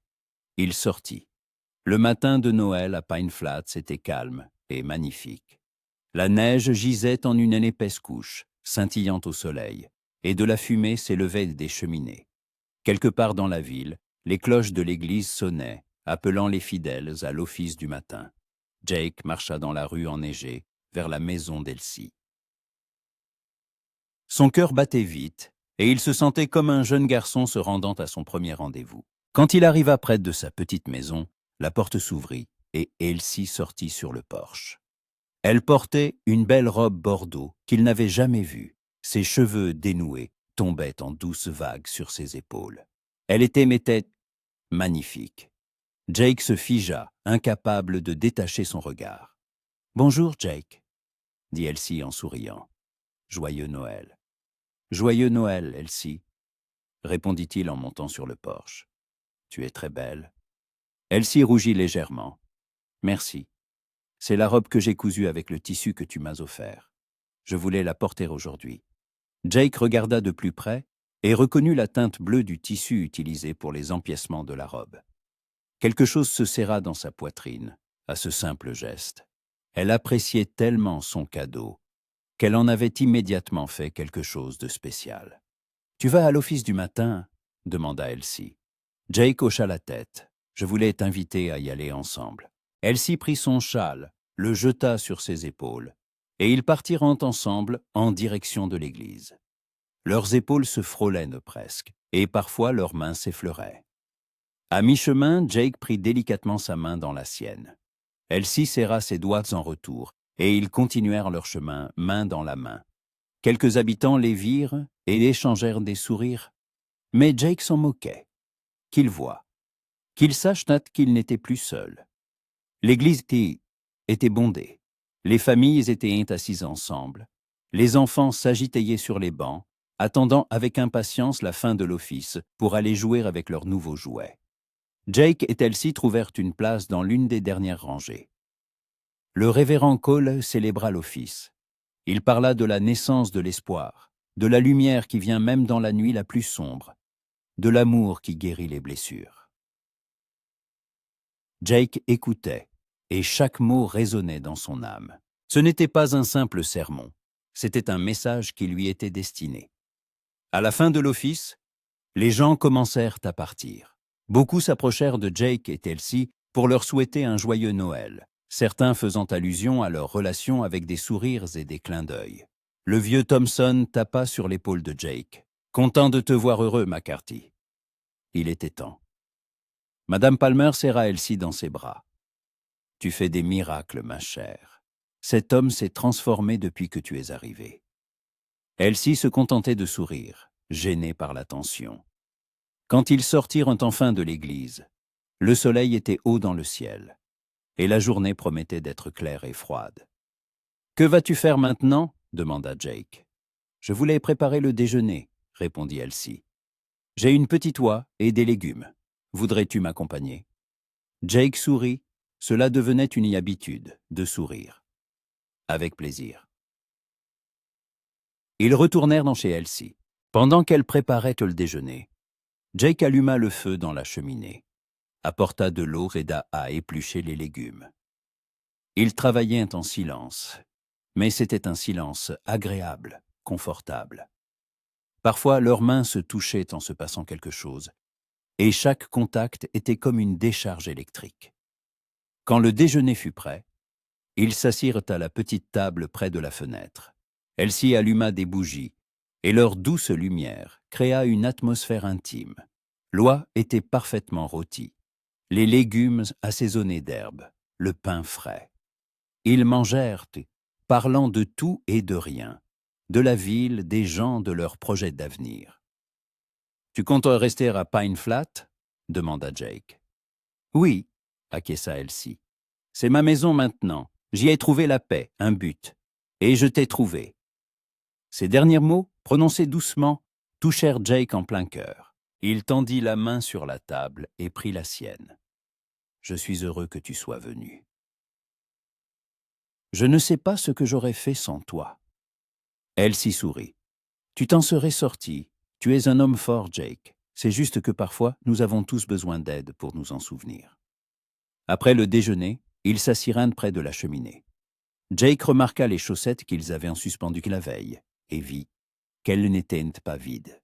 Il y avait quelque chose dans chacune. Elsie suivit son regard et sourit. J'y ai mis de petits cadeaux, c'est la tradition. Jake se leva et prit sa chaussette. À l'intérieur, il y avait des noix, des fruits confits et un petit porte-clés en bois en forme de cheval, grossièrement sculpté mais fait avec amour. Je l'ai sculpté moi-même, dit Elsie. Je sais que ce n'est pas très réussi, mais je voulais que tu aies quelque chose qui te rappelle ton travail, ce que tu aimes. Jake examina le porte-clés, une boule dans la gorge. Il est magnifique. Merci. Elsie prit sa chaussette et en sortit un petit sachet. Elle l'ouvrit et se mit à rire. À l'intérieur, il y avait des bonbons et une petite figurine d'ange en bois. « C'est adorable, dit-elle en regardant Jake. C'est toi qui as mis ça ?» Jake hocha la tête. « Tout ce matin, pendant que tu dormais. J'ai acheté la figurine à M. Thompson. Il les sculpte pour ses petits-enfants. Et j'ai pensé que ça te plairait. » Elsie se leva, s'approcha de lui et le serra dans ses bras. Jake la serra en retour, la pressant contre lui, respirant l'odeur de ses cheveux, de la lavande et quelque chose d'autre, quelque chose qui lui était propre. Ils restèrent ainsi longtemps, simplement enlacés, savourant leur proximité. « Jake, » murmura Elsie sans se détacher, « je veux te dire quelque chose. »« Dis-le, » répondit-il doucement. « Je suis tombée amoureuse de toi, » dit-elle simplement. « Je sais que c'est rapide, que nous ne nous connaissons que depuis quelques semaines. Mais je le sens. Je sens que tu es celui avec qui je veux être. » Jake se figea. Les mots qu'il craignait, les mots ce qu'il désirait. Il s'écarta, la regarda dans les yeux. « Elsie, je suis aussi tombé amoureux de toi. Je pensais ne plus jamais pouvoir aimer. Mais toi, tu m'as montré que je le pouvais, que j'avais encore un cœur capable de ressentir. » Elsie sourit, et des larmes de bonheur brillaient dans ses yeux. « Alors nous serons ensemble. » Malgré tout, ils s'embrassèrent de nouveau, lentement, tendrement, comme une promesse. Jake sentit tout en lui s'épanouir. Les années de solitude et de douleur s'effaçaient pour laisser place à quelque chose de nouveau, de magnifique. Le reste de la journée, ils le passèrent ensemble. Ils se promenèrent dans la forêt enneigée, parlèrent de l'avenir, firent des projets. Elsie lui parle de ses rêves. Elle voulait améliorer l'école, rassembler plus de livres pour les enfants, peut-être organiser une bibliothèque dans la ville. Jake l'écoutait, admirant son enthousiasme, sa foi en la possibilité de rendre le monde meilleur. « Et toi, as-tu des rêves ?» demanda Elsie, alors qu'ils étaient assis sur un arbre abattu, contemplant la vallée enneigée. Jake réfléchit. Avant, il n'avait pas de rêve, seulement une existence au jour le jour. Mais maintenant, il comprit qu'il voulait plus. « Je veux construire une vraie maison, pas seulement 4 murs, mais un endroit où il fera bon vivre, où il fera chaud, où il y aura une famille. » Il prononça ce dernier mot doucement, presque avec crainte. Une famille, ce qu'il avait perdu, ce dont il n'osait plus rêver. Mais Elsie serra sa main. « Nous la construirons, cette maison, ensemble. » Jake la regarda, et dans ses yeux, il vit l'avenir. Pas parfait, non sans difficulté, mais plein d'amour, d'espoir, de vie. À la tombée de la nuit, ils retournèrent en ville. Devant la maison d'Elsie, Jake s'arrêta. « Il faut que je rentre. Demain, je travaille. » Elsie hocha la tête, mais on voyait qu'elle ne voulait pas le laisser partir. « Je comprends. Merci pour cette journée, Jake. C'était le plus beau Noël de ma vie. »« Le mien aussi, » répondit Jake sincèrement. Ils s'embrassèrent pour se dire au revoir, et Jake rentra chez lui. En entrant dans sa maison, il vit la photo d'Anna et Lizzie sur l'étagère, au-dessus de la cheminée. Il s'approcha, toucha le cadre. « Merci de m'avoir laissé partir, » murmura-t-il. « Merci de m'avoir appris à aimer. Je ne vous oublierai jamais, mais maintenant, je peux continuer à vivre. » Cette nuit-là, Jake dormit paisiblement, et il ne rêva pas des cauchemars du passé, mais des rêves de l'avenir, de la maison qu'il construirait, de la vie qu'il créerait avec Elsie. de l'amour qui avait guéri ses blessures. Noël à Pine Flats lui avait redonné non seulement la foi en la fête, mais la foi en la vie elle-même. Et quand le matin revint, Jake se réveilla avec un sourire, prêt à affronter une nouvelle journée, sachant qu'il n'était plus seul, qu'il avait Elsie, qu'il avait de l'espoir, qu'il avait un avenir. Janvier arriva à Pine Flats avec des blizzards et des froids, comme on n'en avait pas vu depuis des années. La neige tomba pendant des semaines, transformant la petite ville en une île blanche, au milieu des prairies infinies. Les routes étaient si enneigées que la diligence postale ne vint pas pendant 10 jours, et les marchands des villes voisines reportèrent leurs voyages au printemps. Les gens restaient chez eux, économisant le bois et les provisions, priant pour que l'hiver se retire enfin. Mais pour Jake, cet hiver fut le plus chaud depuis de nombreuses années. Après Noël, tout avait changé. Il ne se réveillait plus le cœur lourd, ne passait plus ses soirées seul, n'évitait plus les gens. Elsie était devenue une partie de sa vie, naturelle, essentielle, comme l'air qu'il respirait. Il se voyait tous les jours. Jake venait la voir après son travail au ranch, l'aidait à préparer le dîner, réparait quelque chose dans la maison, puis il s'asseyait près de la cheminée, parlant jusqu'à tard dans la nuit. Parfois, il restait jusqu'au matin, s'endormant dans un fauteuil près du feu, ne voulant pas repartir dans la nuit froide et la laisser seule. La ville, bien sûr, avait remarqué leur proximité. Dans un petit endroit comme Pine Flats, rien ne passait inaperçu. Les femmes chuchotaient de près de la boutique d'Olson, les hommes échangeaient des regards au saloon quand Jake passait. Mais personne ne jugeait. Au contraire, tout le monde était heureux pour eux. Madame Palmer arrêta un jour Jake dans la rue et lui dit « Coton sain ». Jake n'avait pas l'intention de la laisser filer. Pour la première fois en 7 ans, il pensait à l'avenir non pas comme une succession infinie de jours identiques, mais comme quelque chose qui valait la peine d'être construit. Il avait des projets, des rêves. Il voulait construire une vraie maison, spacieuse, avec une grande cheminée, des chambres pour les enfants, qui peut-être viendraient un jour. Il voulait épouser Elsie, fonder une famille avec elle, passer le reste de sa vie à ses côtés. Mais la peur vivait encore quelque part au plus profond de lui. La peur de perdre à nouveau, de ressentir à nouveau cette douleur insupportable. Parfois, la nuit, quand Elsie dormait et que Jake était allongé à côté d'elle, regardant dans l'obscurité, cette peur lui montait à la gorge, lui serrait le cœur. Et s'il la perdait à nouveau? Et si la vie lui reprenait tout? Mais alors Elsie bougeait dans son sommeil, se blottissait contre lui, et la peur reculait. Elle était là maintenant, vivante, chaude, réelle. Et c'était tout ce qui comptait. La mi-janvier fut particulièrement froide. Le vieux Thompson annula le travail au ranch pour quelques jours. Il était trop dangereux de sortir le bétail par un tel gel. Jake resta chez lui, entretenant le feu, lisant un vieux livre qu'Elsie lui avait prêté. De temps en temps, il levait les yeux vers la photo d'Anna et Lizzie sur l'étagère. La douleur qu'il ressentait en les regardant était devenue différente, non plus vive et destructrice, mais calme, lumineuse, presque reconnaissante. Elle faisait partie de son passé, de ce qu'il était devenu. Mais maintenant, il avait un avenir avec Elsie, et il savait qu'Anna aurait approuvé. Le soir, on frappa à la porte. Jake ouvrit et vit le révérend Cole, enveloppé dans un épais manteau de fourrure, son chapeau couvert de neige. « Pardonnez cette visite tardive, monsieur McCarthy », dit le prêtre en tapant des pieds pour faire tomber la neige. « Puis-je entrer un instant ?» Jake s'écarta pour le laisser passer. « Bien sûr, entrez, révérend, réchauffez-vous. » Cole entra, retira son manteau et son chapeau. Jake lui offrit une chaise près de la cheminée et lui versa un thé chaud. Ils restèrent assis en silence quelques minutes, et Jake sentit que le prêtre n'était pas venu sans raison. « Monsieur McCarthy, » commença enfin Cole, « je suis venu vous parler de mademoiselle Webster. » Jake se tendit, mais hocha la tête.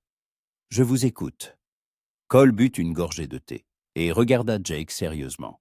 « Toute la ville voit qu'il y a quelque chose entre vous, et je suis heureux pour vous deux.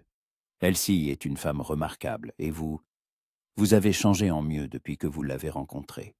Mais je dois vous demander, quelles sont vos intentions? Jake comprit où le prêtre voulait en venir.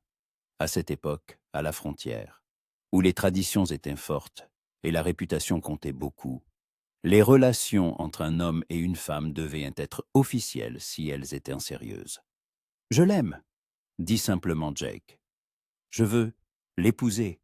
Je ne savais juste pas comment faire les choses correctement. » Le visage de Cole s'adoucit et il sourit. « C'est précisément de cela que je voulais parler. Vous comprenez. Elsie est une bonne fille. Elle est venue ici seule, sans famille, faisant confiance à notre ville, et je ressens une certaine responsabilité envers elle. Je voulais m'assurer que vos intentions étaient sérieuses. »« Les plus sérieuses qui soient, » répondit Jake fermement. Cole hocha la tête. « Alors puis-je vous proposer mes services? Quand vous serez prêt, je serai heureux de vous marier à l'église. Et si vous avez besoin de conseils pour faire votre demande, je suis toujours là pour vous aider. » Jake ressentit de la gratitude envers cet homme. Cole n'était pas seulement un prêtre. Il était un pasteur au sens plein du terme, prenant soin de son troupeau. « Merci, révérend. J'y réfléchirai. » Quand Cole fut parti, Jake s'assit près de la cheminée, méditant ses paroles. Une demande en mariage. Un mariage. Cela semblait un pas si énorme, si définitif. Mais n'était-ce pas ce qu'il voulait? Ne rêvait-il pas qu'Elsie devienne sa femme, qu'ils construisent une vie ensemble?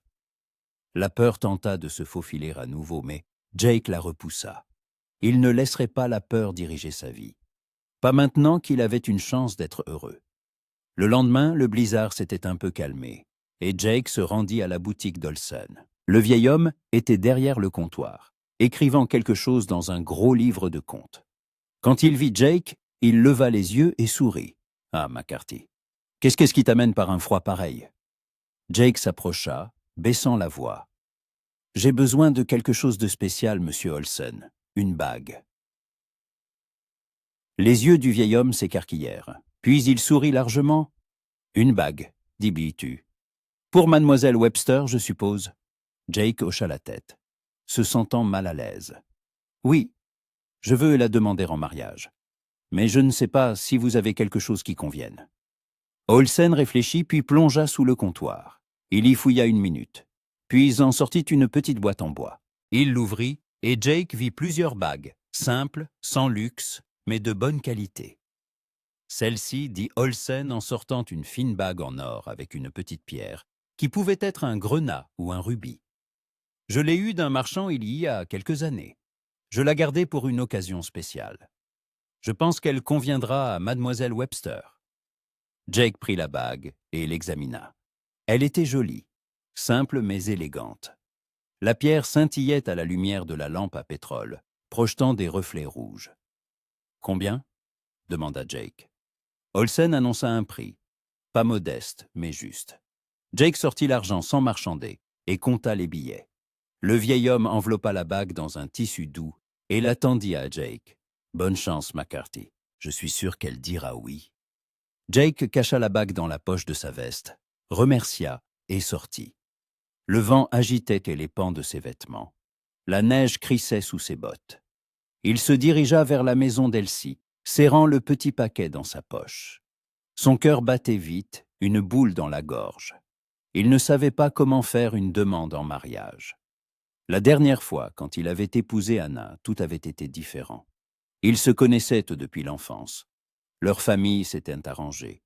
Tout s'était passé traditionnellement.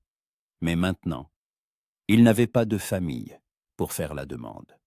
Pas d'expérience pour le faire seul.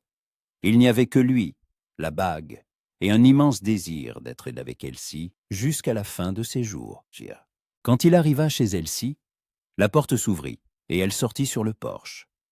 Elle portait un simple châle gris sur sa robe verte, ses cheveux tressés en une natte. Elle le vit et sourit. « Jake, quelle bonne surprise. Je viens de faire une tarte aux pommes. »« Tu entres ?» Jake monta sur le porche, et ils entrèrent dans la maison chaude. Une odeur de cannelle et de pommes flottait dans l'air. La cheminée brûlait vivement, créant une atmosphère confortable. Elsie leur versa du thé et coupa la tarte. Et ils s'assirent à table, et Jake mangea lentement, sentant à peine le goût. La bague dans sa poche semblait peser une tonne. « Jake, ça va ?» demanda Elsie, le regardant avec inquiétude. « Tu es si pensif. » Jake posa sa fourchette et la regarda. Ses yeux bleus étaient pleins de sollicitude, et il comprit qu'il ne pouvait plus attendre. Il ne le voulait plus. Il se leva, et Elsie se leva aussi, le regardant toujours avec inquiétude. « Elsie, » commença-t-il, la voix tremblante, « il y a quelque chose que je veux te dire. » Elle se tut, attendant, et Jake sortit le paquet de sa poche. Il le déballa, et la bague scintilla à la lumière de la cheminée. Et Elsie eut un hoquet de surprise, portant une main à sa poitrine. « Elsie Webster, » continua Jake, les mots venant avec difficulté, mais il parlait. « Tu m'as ramené à la vie, alors que je pensais rester à jamais dans l'obscurité. Tu as apporté la lumière. Tu m'as montré qu'on pouvait aimer à nouveau, rêver à nouveau, être heureux à nouveau. Je ne suis pas un homme parfait. J'ai un passé, des blessures qui ne guériront peut-être jamais complètement. Mais je t'aime de tout mon cœur, de toute mon âme, et je veux passer le reste de ma vie à tes côtés. Veux-tu m'épouser ?» Elsie le regardait, et des larmes coulaient sur ses joues. Elle ne dit rien pendant un long moment, et Jake sentit la peur lui serrer le cœur. Mais ensuite, elle hocha la tête, souriant à travers ses larmes. « Oui, Jake, oui, je veux t'épouser. Je t'aime. Je t'aime si fort que parfois, j'ai du mal à respirer. » Jake lui passa la bague au doigt. Elle lui allait parfaitement, comme si elle avait été faite pour elle. Puis il la serra dans ses bras, la pressant contre lui, et ils restèrent ainsi longtemps, s'étreignant, pleurant et riant à la fois. C'était un moment que Jake n'oublierait jamais, le moment où tout s'était mis en place, où l'avenir était devenu une réalité. Le soir, ils s'assirent près de la cheminée, faisant des projets. Ils décidèrent de se marier au printemps, quand la neige fondrait et que les premières fleurs écloraient. Jake commencerait à construire la maison, sur un terrain qu'il avait repéré en bordure de la ville, avec vue sur les collines de pins. Elsie continuerait à enseigner à l'école jusqu'à l'arrivée des enfants. Et puis ils vivraient simplement jour après jour, créant ce que la vie leur avait enlevé, une famille, un foyer, le bonheur. « Je veux une grande cheminée dans notre maison, » dit Elsie d'un air rêveur. « Et chaque Noël, nous suspendrons des chaussettes. Pour nous et pour les enfants, quand ils viendront. » Jake sourit, l'embrassant sur la tempe. « Il y aura une grande cheminée, et des chaussettes, et tout ce que tu voudras. » Elsie se tourna vers lui. « Je n'ai besoin que de toi, Jake. Tout le reste n'est que détail. » Ils s'embrassèrent, et dans ce baiser, il y avait une promesse. La promesse d'être ensemble malgré tout, de se soutenir, de s'aimer jusqu'à la fin de leurs jours. Février apporta le dégel. La neige commença à fondre, transformant les routes en bourbiers. Mais les gens se réjouissaient. L'hiver reculait. Jake commença à se préparer pour la construction de la maison. Il acheta un terrain à M. Thompson, commanda des rondins à la scierie, engagea quelques hommes de la ville pour l'aider. Le travail s'annonçait difficile, mais Jake n'avait pas peur. Il avait un but, un rêve, et il était prêt à travailler jour et nuit pour le réaliser. Pendant ce temps, Elsie préparait le mariage. Les femmes de la ville l'aidaient à coudre sa robe, à rassembler son trousseau. Madame Palmer lui donna le voile de sa grand-mère en disant « Dans notre famille, il a porté bonheur. Qu'il t'en apporte aussi. » Elsie accepta ses cadeaux avec gratitude et les larmes aux yeux. Pine Flats était devenu son véritable foyer, et les gens d'ici, sa famille. Mars fut un mois de labeur. Jake et ses aides travaillèrent de l'aube au crépuscule, érigeant les murs de la future maison. Rondine après rondin, clou après clou, la maison grandissait. À la fin du mois, le toit était posé, les fenêtres installées, les portes en place. Il restait encore beaucoup de travail à l'intérieur, mais les fondations étaient posées. Elsie venait chaque jour, regarder la maison, imaginer comment ils y vivraient. Un jour, Elle se tenait au milieu de la grande pièce qui deviendrait le salon et désigna un mur. « La cheminée sera là, grande, comme tu l'as promis. » Jake s'approcha et la serra par derrière. « Elle le sera, la plus grande de Pine Flats. » Elsie se blottit contre lui. « Je suis si heureuse, Jake. Parfois j'ai peur que ce soit un rêve et que je vais me réveiller. »« Ce n'est pas un rêve, » murmura-t-il. « C'est notre vie, réelle, authentique. » Le mariage fut fixé au premier dimanche d'avril. Le printemps était pleinement arrivé. La neige avait fondu, la terre verdoyait, les premiers bourgeons éclataient sur les arbres. La journée fut claire et chaude, comme un cadeau de la nature. L'église était décorée de fleurs sauvages cueillies par les élèves d'Elsie. Les bancs étaient pleins. Tout Pine Flats était venu au mariage. Jake se tenait devant l'autel dans un costume neuf, cousu par le tailleur de la ville. Ses mains tremblaient, son cœur battait vite. À ses côtés se tenait le vieux Thompson qui avait accepté d'être son témoin. Quand les portes de l'église s'ouvrirent, qu'Elsie entra, tout le monde se retourna. Elle était magnifique. Dans sa robe blanche, le voile couvrant son visage, un bouquet de fleurs des champs à la main. Le révérend Cole la conduisait à l'autel, jouant le rôle du père qu'elle n'avait pas à ses côtés. Quand elle arriva près de Jake et qu'il vit ses yeux à travers le voile, plein d'amour, de bonheur, d'espoir, il sut que c'était juste, que tout ce qu'il avait traversé, toute la douleur, toute l'obscurité l'avait mené précisément ici, à ce moment, à cette femme. Le révérend Cole célébra la cérémonie. Ils échangèrent l'un des vœux, simples mais sincères. Jake promit d'aimer Elsie, de la protéger, d'être à ses côtés dans la joie et la peine. Elsie promit la même chose. Quand Cole dit « Vous pouvez embrasser la mariée », Jake souleva le voile et embrassa Elsie. Et l'église explosa en applaudissements et en cris de joie. Après la cérémonie, il y eut une fête. Les gens dressèrent en des tables dehors, devant l'église, apportèrent de la nourriture. La musique jouait, les enfants couraient et riaient. Jake et Elsie dansèrent avec leur première danse en tant que mari et femme, et toute la ville les regardait en souriant.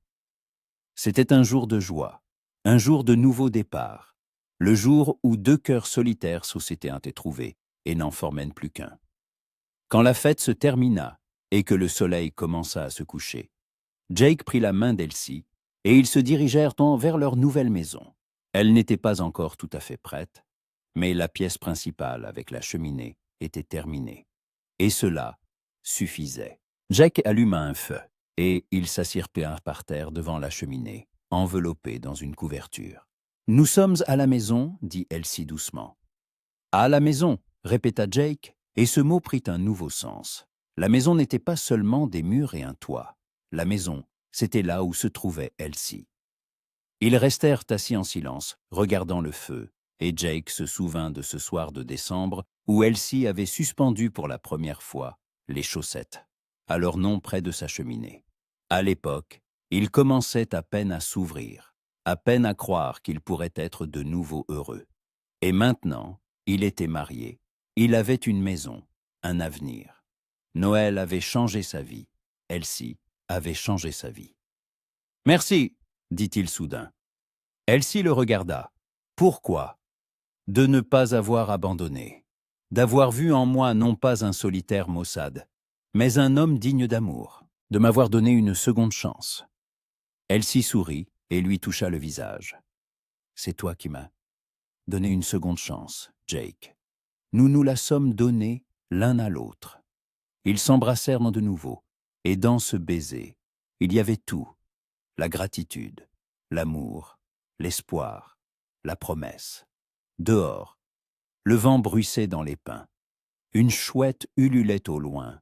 Les étoiles s'allumaient dans le ciel. Et à l'intérieur de leur nouvelle maison, près de la cheminée, deux personnes qui avaient survécu à la perte et à la douleur trouvaient l'une en l'autre la guérison et l'amour. Et devant eux, il y avait toute une vie, avec ses joies et ses difficultés, avec la naissance d'enfants et la construction d'un avenir, avec des soirées tranquilles au coin du feu et des fêtes bruyantes. Une vie qu'ils construiraient ensemble, jour après jour, main dans la main. Et chaque Noël, ils se appendraient des chaussettes à la cheminée, avec leurs noms, puis avec ceux de leurs enfants. Et chaque fois, en regardant ces simples chaussettes de laine, Jake se souviendrait du moment où Elsie lui avait montré pour la première fois qu'il avait droit à un nouveau départ. Que perdre quelqu'un ne signifiait pas perdre la capacité d'aimer. Que même dans l'hiver le plus sombre, il y a toujours l'espoir du printemps. Pine Flats était une petite ville au bout du monde, perdue au milieu des collines de pins et des prairies infinies. Mais pour Jake et Elsie, elle était devenue leur foyer, l'endroit où ils s'étaient trouvés, à veine guérie et recommencé à vivre. Et c'était tout ce dont ils avaient besoin.